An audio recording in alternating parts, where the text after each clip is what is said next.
So I was born and raised in a Christian home. I'm very blessed with that.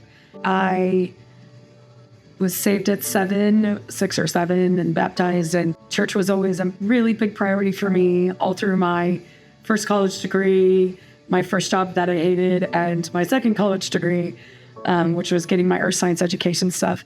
And then when I moved here, I struggled so hard to find a church that I loved. And I went to the first year and a half, I went to church after church, and I would go multiple Sundays, and I never felt like it was the right place. I never felt God, and I hated it. And so I just stopped going, and I stopped going for like 10 years, and I walked away from God.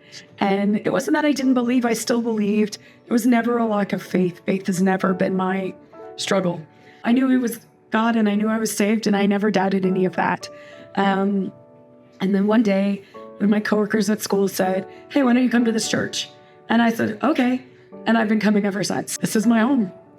And I had felt up to, and after 6 months, I dove in and volunteered, and I've been doing kids check-in for 10 years now, 8 years. I don't even know how long. It feels like forever.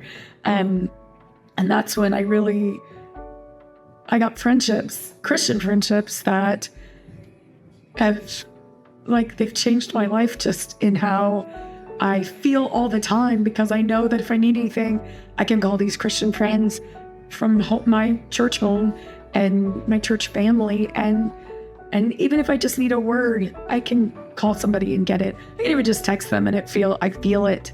And so I'm beyond grateful for GraceBuilt, because I was so lonely, and I would never admit it. I didn't admit it that 10 years.